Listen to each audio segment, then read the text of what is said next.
વડાપ્રધાન નરેન્દ્ર મોદીના જન્મદિવસ નિમિત્તે અમદાવાદના બાપુનગર વિસ્તારમાં ખાસ કાર્યક્રમનું આયોજન કરવામાં આવ્યું છે। બાપુનગર સમિતિ અને જીસીસીઆઈ દ્વારા 17મી સપ્ટેમ્બરે નમોત્સવનું આયોજન કરવામાં આવ્યું છે। શહેરમાં વડાપ્રધાન નરેન્દ્ર મોદીના જીવન કવન અંગેનું કાર્યક્રમ યોજાશે, જેમાં નાટ્યોત્સવ અને મલ્ટીમીડિયા મ્યુઝિકલ મેગા શો સહિતના કાર્યક્રમ યોજાશે। જ્યારે બાપુનગરના સોનરિયા બ્લોક ગ્રાઉન્ડમાં આ કાર્યક્રમ માટે તડામાર તૈયારીઓ કરવામાં આવી છે। નમોત્સવ એક ખૂબ મોટો પ્રોગ્રામ છે। 150 જેવા કલાકારો અને 450 ટેકનિશિયન આ પ્રોગ્રામમાં ભાગ લેવાના છે અને આ પ્રોગ્રામ ક્યારેય કોઈએ ના જોયો। આખા અમદાવાદ શહેર માટે એકદમ અલગ પ્રોગ્રામ છે, જેની હાઈપ તમે કહો દરેક પ્રોગ્રામ કરતાં ખૂબ સરસ પ્રોગ્રામ છે। અને વૈશ્વિક નેતા નરેન્દ્રભાઈ મોદી એમના જન્મથી લઈને અત્યાર સુધીની એમની જે કામગીરી છે એને આવરી લેવામાં આવી છે। આપણે ઓપરેશન સિંદૂર હોય એ બી એમાં હોય। ભારત દેશના પ્રધાનમંત્રી નરેન્દ્ર મોદીના જન્મદિવસની ઉજવણી ભાગરૂપે શહેરમાં અનોખી ઉજવણી કરવામાં આવી છે। ભાઈ બહેન દ્વારા પીએમની મૂર્તિ બનાવી નવગ્રહનું ગીત બનાવી ભેટ આપવામાં આવી છે। આવતીકાલે ભારત દેશના પ્રધાનમંત્રી નરેન્દ્ર મોદીનો 75મો જન્મદિવસ છે। જન્મદિવસને લઈ અમદાવાદના ભાઈ બહેન દ્વારા પીએમની મૂર્તિ બનાવી નવગ્રહનું ગીત બનાવી ભેટ આપવામાં આવી છે। કૈલાસ કાબરા અને તેમની બહેન રચનાએ હિન્દી ગીત તૈયાર કર્યું છે।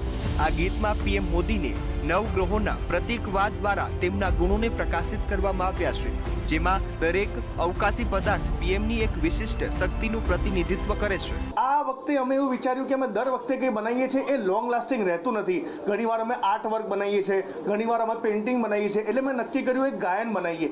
એ ગાયન બનાવીએ અને રોજ અમારા 7 જ્વેલરી શોરૂમમાં પૂજા પછી આ ગાયન વાગશે। આ ગાયન જોડે અમે અમારા મંદિરમાં નરેન્દ્ર મોદી સાહેબની મૂર્તિ રાખીએ છીએ। આ મૂર્તિ ચાંદીમાં બનેલી છે। રોજ સવારે હું પોતે મૂર્તિને સાફ કરીને ફૂલ અર્પણ કરું છું અને ખૂબ પ્રાર્થના કરું છું કે મોદીજીને ભગવાન એટલી બધી હિંમત અને એટલી બધી એમની તંદુરસ્તી આપે કે જેથી આપણું દેશ વર્લ્ડનું નંબર 1 દેશ બની જાય। જ્યારે આ રચના બંધુ બેલડી દ્વારા પ્રધાનમંત્રીના નેતૃત્વ અને અથાગ કાર્યનીતિ પ્રત્યેની ઊંડી પ્રશંસાને પ્રતિબિંબિત કરે છે। જો સંગીતની વાત કરીએ તો આ સુંદર સંગીતને દર્શન દ્વિવેદી દ્વારા કમ્પોઝ અને પ્રોગ્રામ કરવામાં આવ્યું છે। હર્ષ શાહે તેને કંઠસ્થ કર્યું છે। ગિટારિસ્ટિક સંકેત અને સોંગને મધુ રાવલે મિશ્ર અને માસ્ટર કર્યું છે। આ વિચાર અમને એમના ડેડિકેશન, એમના મહેનત, એનાથી અમે સ્ટાર્ટિંગથી એમને રોલ મોડલ આઇડલ માનીએ છીએ, એનાથી અમને આ વિચાર આવ્યો।